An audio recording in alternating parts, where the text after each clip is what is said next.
Hey everybody, it is Tony George from Doc Sports. Welcome to Doc's Gridiron Six Pack as we continue the gravy train at 68% against the spread on the year, over a 70 game sample size. And of course, I'm joined by my buddy Griff Murphy, who's coming to us from Chi-Town, Chicago for Yes, the sir. Thanksgiving holiday.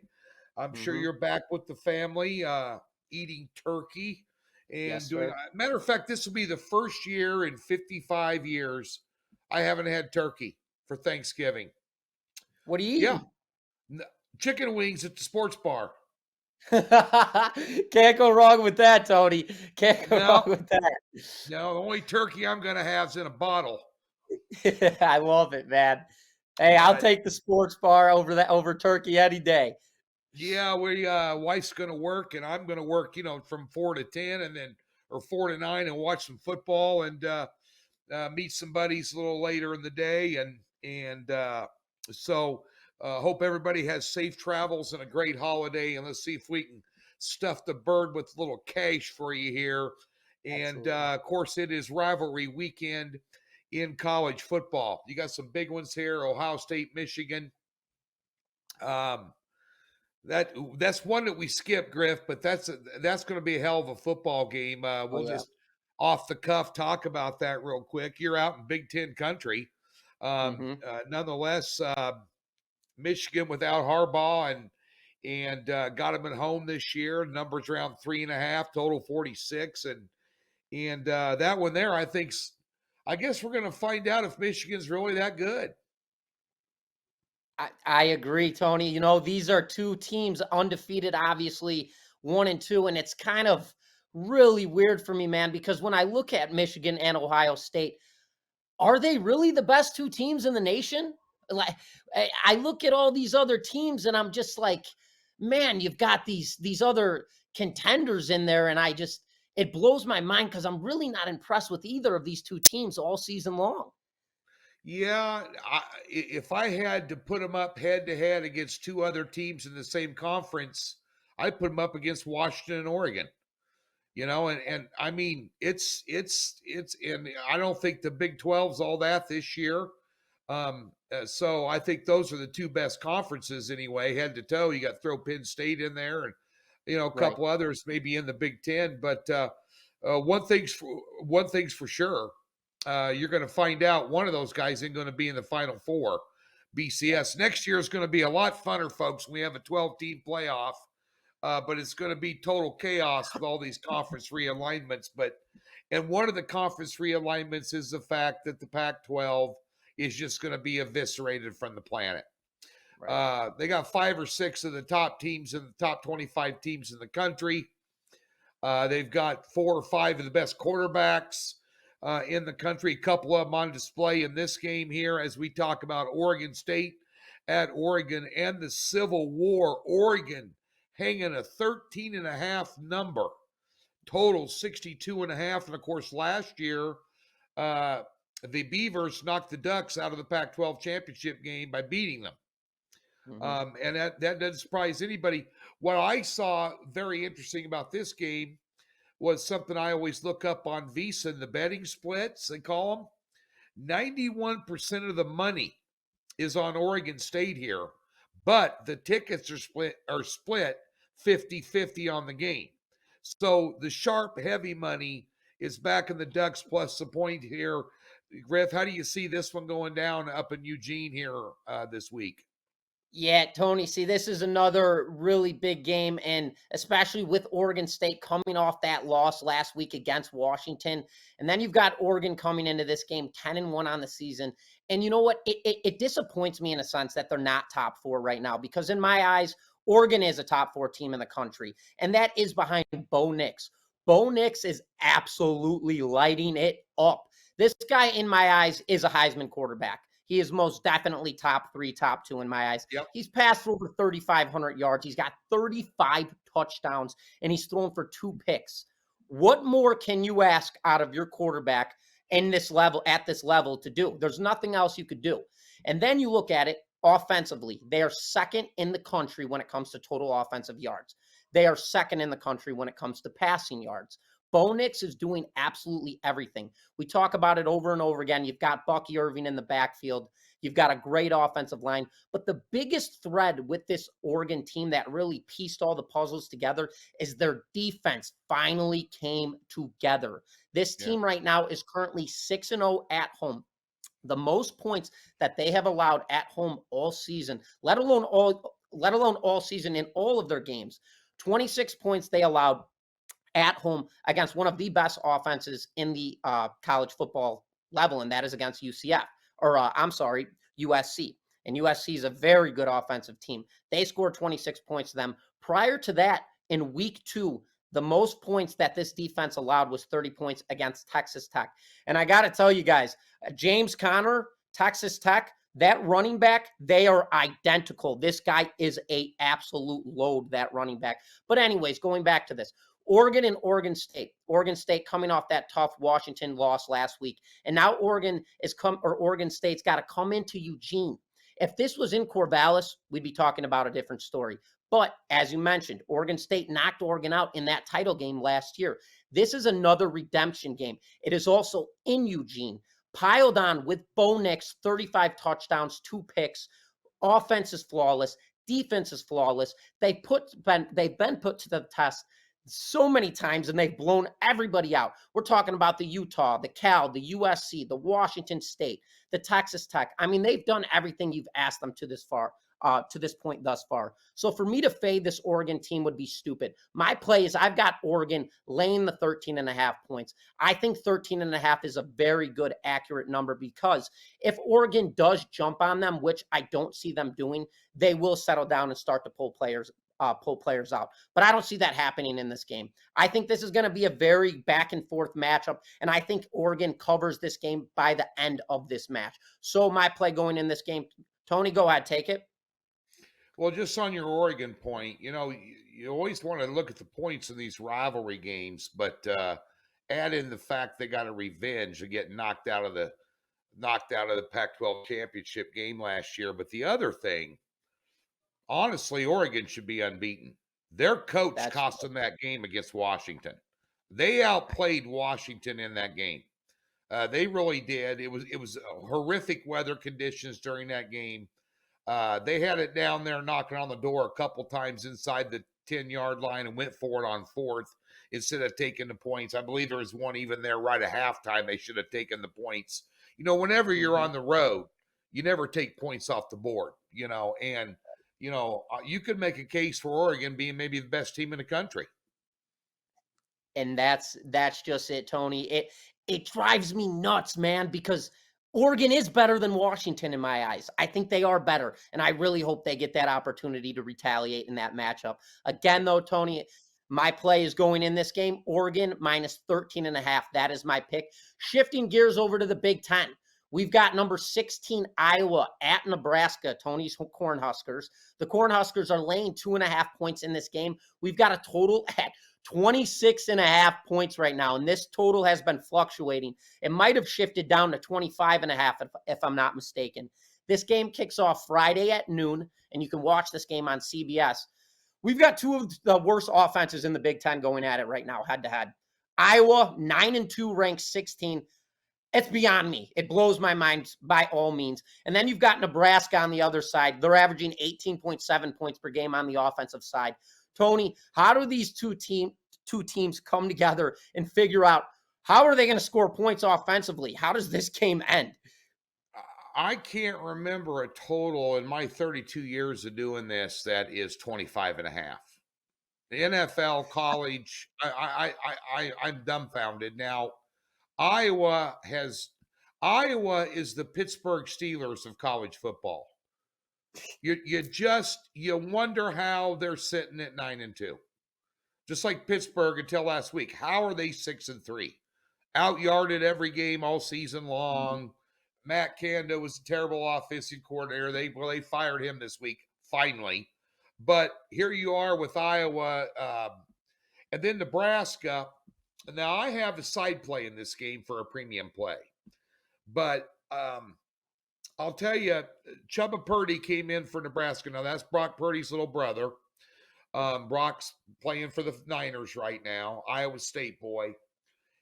Chubba Purdy was a top 3 high school recruit in college football when he came out of high school. Florida State got him. For whatever reason, it didn't pan out down there. Now he came to Nebraska, has been relegated basically to 3rd or 4th on the roster. So I did a little research. He suffered a very bad groin injury about 2 years ago, and it's taken him this long to recover. But you saw a player that spark plugged the offense against Wisconsin on the road. His first start in 3 years. Had some really good throws, put him right in the breadbasket. Ran the ball, extremely athletic. The best option a quarterback Nebraska's had all year long. He just hasn't been 100%. And on the other side of the coin, what can you say about Iowa? They're just, it's like watching paint dry. I mean, it's just ridiculous. That being said, I'm going to go over 25.5 in this one. There's a lot on the line for Iowa. There's a crap ton on the line for Nebraska. Odds makers have them. You have a 5-6 team against the number 16th ranked team in the country. Right. That's laying 2.5 points to them, and Iowa pretty much has dominated Nebraska. I think Frost beat them, or we beat them 1 year with the interim coach, but we're looking at 3 touchdowns and a couple of field goals.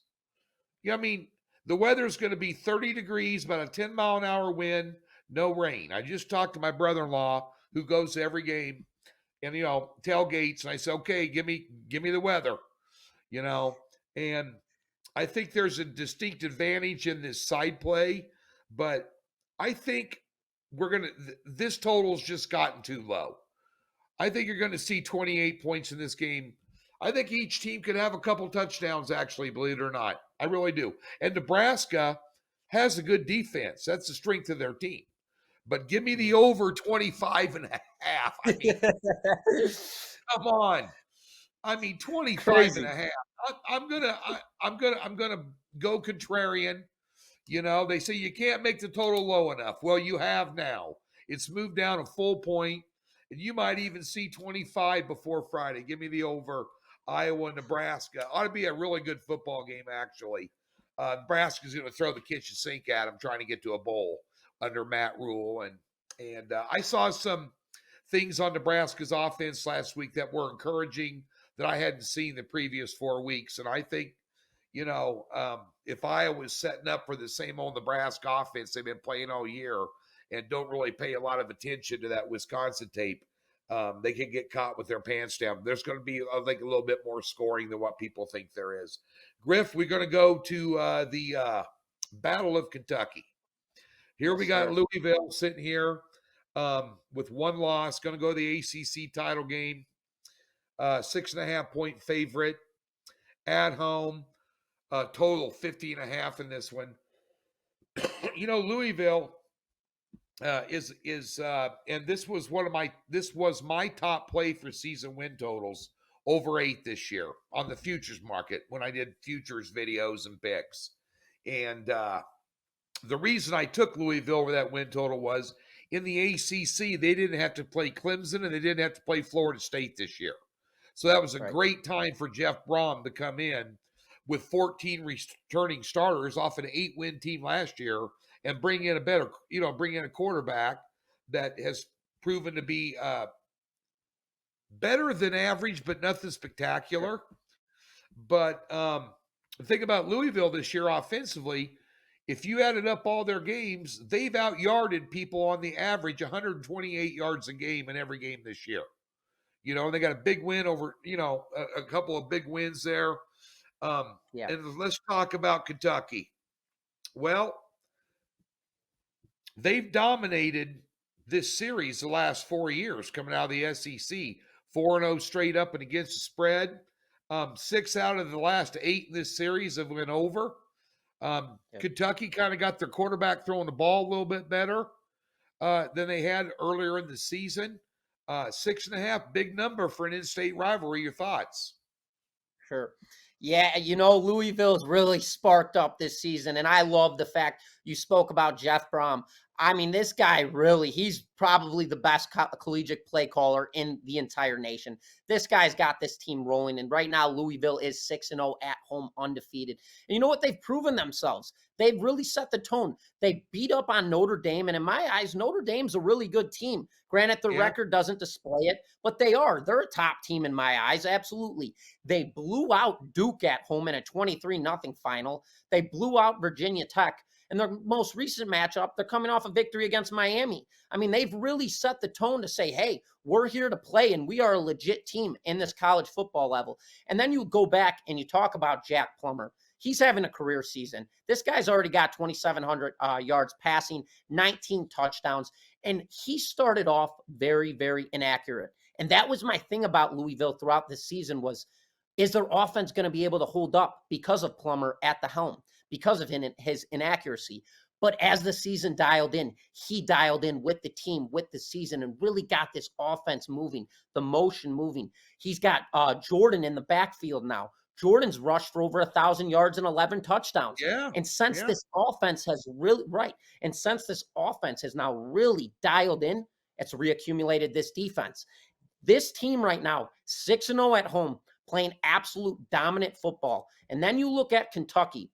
Kentucky started off this season sparking everybody's eyes, going 5-0, really playing very good football. The problem is they got dismantled after going 5-0 against Georgia. And what that set the tone towards is, can Kentucky win the big game? Well, they got blown out by Tennessee after that. And I want to say by that, they got blown out by Bama. Kentucky has really, really fallen apart. Right now, they're 2-2 on the road, and now you have to travel into Louisville and play at Cardinals Stadium against a team who's 6-0, playing for very, very high implications. I just don't see it. Tony, I'm laying the 7 with Louisville. That's my play. I think Louisville really dominates this matchup. Go ahead, Tony. Kind of a team that reminds me a lot of Louisville's Missouri. And they took care of business against Kentucky too, really did. And of course, Kentucky couldn't throw the ball that game. They've thrown it a little bit better. They did against Tennessee. They started throwing it, but it's interesting. Louisville has every opportunity to win the ACC with Florida State losing their quarterback. Right. This is setting up perfectly for Louisville. I just wanted to throw that in. I love it. I love it, Tony. And let's shift gears right on over to the NFL.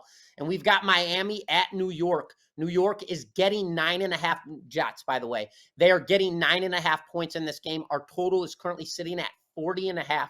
This game will kick off Friday at 3 p.m. Eastern time. You can watch it on Amazon Prime. And going into this game, we have injuries on both sides. For Miami, you've got Tyreek Hill, questionable, and Mozart. These are their two prime offensive players. Then you roll over to the Jets. Well, they have no offense whatsoever, and their prime receiver with Garrett Wilson is also questionable. Tim Boyle at the quarterback spot, supposed to get the start. Last week, he passed for 33 yards, 0 touchdowns, and a pick. Tony, how do the Jets deal with Miami in this matchup? Well, they rely on their strength in defense. But, I got 2 words for you for this game, under 40, period. I mean, you got 2 of the best playmakers that Miami has possibly being out. You don't need them to win. I mean, you score 20 points, you win. You might even cover. I think it's a lot of points for a low-scoring game. Miami, their last 2 games, put up 20 against the Raiders, who ain't all that. Put up 14 against Kansas City. There was a bye week in between there to kind of get healthy after Kansas City embarrassed them a little bit. Kansas City's defense is good. But still, I'm not sold on what they're doing there without Mozart and Hill involved. I mean, Waddle, don't forget, you got Sauce Gardner that they're going to put him on Waddle. He's going to blanket him all day. Tua I think it neutralizes their pass rush a little bit, Miami does, because Tua gets rid of the ball quicker than anybody in the league in terms of throwing the football. 2.4 seconds and it's gone, And also Miami had another knee injury again to their to their secondary running back last week. He's not in, so they're a little thin right now.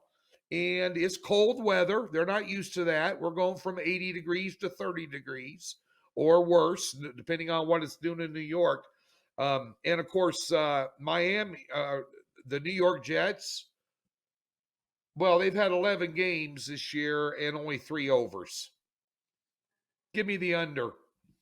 Give me the under 40.5. This is liable to drop if you get any more confirmation on Hill not playing at all. I know they're questionable 50-50, and it's just like the NBA. It's really hard to read an NFL injury report and figure out what fact is from fiction. But if they don't need to play him, they've got a grueling schedule upcoming, and they're trying to win that division. They're not going to risk getting, especially Hill, they're not going to risk hurting him. So I definitely take the under in this one. I mean, New York the last 3 weeks, 6 points, 12 points, and 6 points. Come on. What's Boyle going to do? Miami, they'll stop the run. What's Boyle going to, come on. It's a mess there in New York. It's just a mess. What isn't a mess right now is the Jacksonville Jaguars. They're on the road at Houston, laying a 1.5, total 47.5, Griff. And Jacksonville, after getting a woodshed butt whipping by the 49ers at home, where they look like, well, quite frankly, they look like the team we just talked about. They look like the Jets against the 49ers. What do in 7 days' time? They pulled out a can of whoop ass on the Tennessee Titans last week, and they looked like they were clicking on all cylinders. And that's the one thing about Jacksonville this year. They've got a lot of talent with Kirk and Ridley at wide receiver. They got a good tight end. Lawrence is a good quarterback who also can hurt you on the ground with his feet, move the chains on 3rd and 4 when the slant route in there and the check down running back receivers covered. He can hurt you on the ground. And then we got Houston, who I think their coach should be coach of the year. Now, they grabbed victory from the jaws of defeat last week. It was ugly against Arizona, but they won. And C.J. Stroud, who's going to be rookie of the year, this guy continues to impress, putting up huge numbers. I think this is an interesting ball game here. It really is. It looks like, I guess if you want to take Houston and ride that wave of momentum, them finding ways to win, you take the points. If you want to play Jacksonville, I take the 1.5 out of it and play the money line. You got some different options in this game as well as a total. Sure.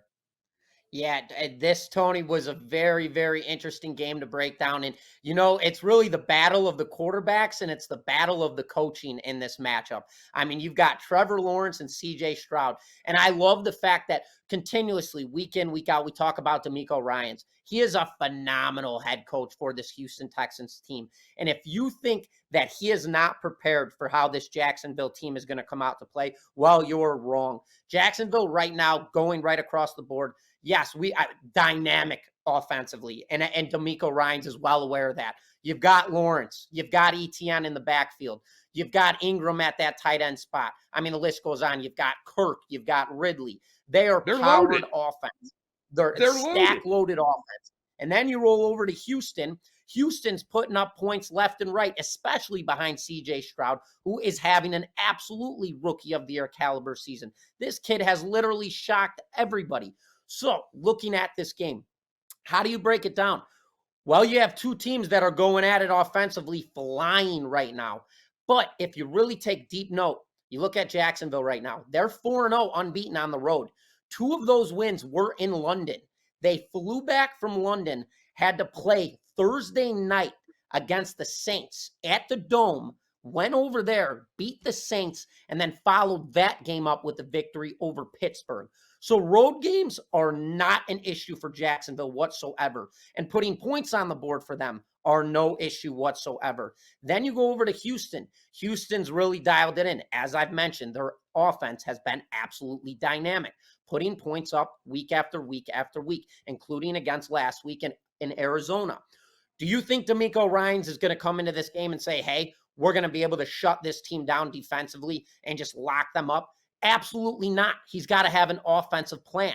So when I look at this game, Jacksonville against Houston, I can't pick who the better team is. But what I can pick is there's going to be points scored in this game. And I think that overpriced at 48.5 is priced a little lower than expected. And I think a lot of people are banging that under. And my play going into this game is taking the over. I think that this game is going to be an offensive shootout. And I think D'Amico Ryans is going to be fully prepared for this with his offense as well as his defense. And I think Trevor Lawrence is going to come out gunslinging. So again, Tony, I am rolling with the over 48.5 points in this matchup. Rolling to our last game in the NFL. We've got your beloved Kansas City Chiefs. They're headed into Las Vegas. This game will kick off at 4:35 p.m. Eastern time on Sunday. You can watch this on CBS. Chiefs coming off a critical loss last week against Philly. Definitely some redemption and retaliation in their mind coming into this game. In Las Vegas, 4-1 at home this season. And although I will say Aiden O'Connell at that quarterback spot for Vegas, he's got 3 touchdowns and 6 picks. In Las Vegas, I've got to say, yes, they're 4-1 at home this season, but they've had really wishy-washy games. Thursday night winners, Monday night winners. They've really snuck away with a lot of games that they really could have went either way. Tony, what's your take on this game? Well, I think you could tease either team. You could use either team in a teaser. I think you could tease Kansas City down to 3.5 and feel comfortable. I think you could tease the Raiders up to plus 15.5 and feel comfortable. I mean, Kansas City's offense, 9 points 3 weeks ago, then 21, and then 17 the other night against Philadelphia. Kansas City has not established any consistency on offense all year long. This is not a Super Bowl. This is not the same team that went to the Super Bowl last year. This isn't the same team. No. Defensively, they're better. Offensively, they're worse. And they're making mistakes, and the wide receivers can't catch ball. They had drop balls all over the place. Remember when they opened up the season, Tomey was dropping balls all over against Detroit. They should have won. They had a for sure touchdown pass last week, dropped right in the breadbasket. Mahomes throws an interception in the end zone. Kelsey fumbles on the 8-yard line.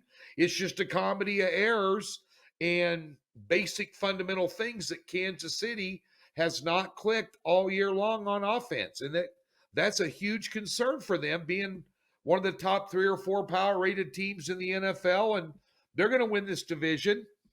But you take a look at these two teams, and because of that inconsistency on offense, and as you mentioned, this quarterback for the Raiders now likes to throw picks. You got a total drop from 44 to 43. These two on the year, and this is hard to believe, have combined for 17 unders and only 4 overs the entire year. You know, only 1 out of the last 10 games has the Raiders scored over 21. What do you think they're going to do against Chiefs defense? I mean, Philadelphia wouldn't even have had as many points as they did the other night, except Kansas City kept giving them the ball. You know, and Andy Reid making bad decisions. What are you doing punting it on 4th and 2 when you got Patrick Mahomes in the game on the other side of 50 and the ball game's on the line? You know, they got a net 19-yard gain on that particular blunder instead of going for it at Arrowhead. And then what Philadelphia do? They drove the ball right down the field, right down their throat, and scored on them. I mean, I'm not sold on. If I had to take a side play in this game, I'd lean Raiders, but I'm definitely going to take the under 43 in this one.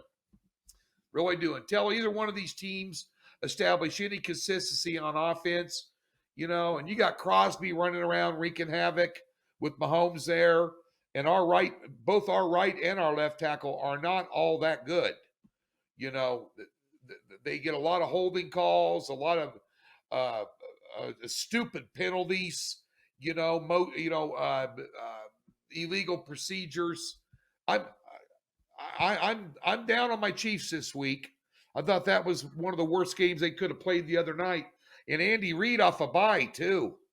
24 years off a bye. He's 21-3 straight up. Mahomes had never lost off a bye as a starter. I mean, Kansas City doesn't have laying 9.5 on the road the way they're playing right now is a tall chore. This is the NFL, and this is a heated. You talk about rivalry weekend. These two teams hate each other. This is Kansas City's main rival, bar none, and vice versa. This going to be real chippy ball game here. And I think if Kansas City tries to press too hard, they're going to have some issues in this game for sure. I don't think they're going to lose, but I think almost 10 points a tall chore here. But give me the under. Griff, this upcoming weekend is Thanksgiving weekend. Obviously, the Friday game, Miami's Friday. So we gave you an early week game here. But you got football on Thursday, Friday, Saturday, Sunday, and Monday. It is a beautiful thing. It is the last week of college football regular season. So we got some great rivalries going on. We brought up a couple of them here. 3 of them actually opened a show up just shooting the breeze about Michigan, Ohio State. By the way, I'll take Michigan. Bonus play, hashtag. But over at Docs, our plays are up here on Wednesday. All the plays through Monday are up. I've had a couple of down weeks in football. I'm not happy about it. I've got a 6-unit play, Mountain West game of the month on Saturday. Griffin already knows what that is because I told him on the phone this morning. And then I have a 6-unit play on Sunday in the Bills and Eagles game. And I've got a 4-pack on all on Sunday, 2 plays on a play and a teaser on Thursday in the NFL, college football 2-pack on Friday, 3-pack on Saturday, and a 4-pack on Sunday. And allow me, by you utilizing that free $60 right up there, that link above us, put that towards the weekend package and allow me to rebound and make you some money this week because we are dialed in and ready to get back in everybody's good graces. Griffin, yourself? Yeah, Tony, I had myself a couple brutal weekends prior into coming into this most recent weekend. I was getting spanked up and down the field left and right for the past 2 weeks. Coming into this weekend, though, I did capitalize. I went 4-1. I cashed in $1,400 profit. I drilled my 6-unit best bet in college football with UCF. I had them plus 2.5, so I snagged that one by 1.5. And then I also had the Niners on Sunday as my 5-unit best bet. I got them at 11.5, and that closed at 13. So again, guys, when we give these plays out, remember, early line shopping is critical. Anybody that grabbed my game on Sunday probably took the loss unless they got that thing at 12 points. I gave that thing out on I released it last Wednesday. I got it at 11.5. And I believe the final was a closing 13 points. But anyways, I swept my entire college football slate. I went 3-0. I went 1-1 in NFL, but I did drill my 49ers play. Going into this week, Thanksgiving, I'm coming right off the bat. I have a 7-unit play going out tomorrow that I absolutely love. I have 3 plays in the college football side of things. I have 2 plays in the NFL side of things. I have a 6-unit in the NFL, and I have a 6-unit in college football and a 7-unit in the NFL. And my 7-unit goes off, I want to say Saturday at 1 p.m. and my 6-unit goes off for Thanksgiving tomorrow. But yeah, Tony, we're locked in. I've got 3 plays on the college football side of things, 2 plays on the NFL side of things. I'm locked and loaded, ready to go. Can't wait to eat some turkey for tomorrow, have the family over, and lock in and win some victories, baby. Yeah, Chicago style versus Arizona style. You changed weather demographics for sure. I don't love that. We do want to wish everybody a great and safe holiday weekend.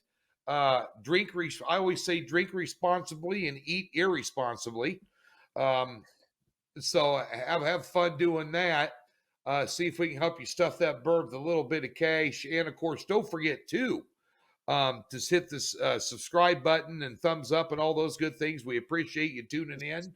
Leave your comments. We'll go in the comments section and filter out the F-bomb. I mean, I always say filter out the F-bombs and the haters. We can't have haters. When you're hitting 7 out of 10 over 11 weeks, trust me, they're pissed off. The haters are pissed because it just doesn't get any better than 68% for free doing 6 picks a week. And folks, also a lot of college basketball tournaments going on. And those picks start early. They're at Doc's every day. They're up at 8:30 a.m. Pacific, 10:30 Central. We're on a nice roll in college hoops right now. I know Griffin's having a big run. You got this in-season NBA tournament basketball thing going on right now. So Griff's been on a roll in the NBA. And, of course, we got NHL going as well. Some people got some soccer going for you. I don't do soccer. I force my kid not to do soccer. It's just not my thing. But we got you all covered over there, Docs. We appreciate you tuning in. Griff, final sign-off, buddy. No, we just appreciate everybody's time, and let's everybody have a great Thanksgiving. Spend happy times with your family, and we appreciate you guys tuning in. Thank you for tuning in for the Gridiron 6-pack, baby. Talk to you next week.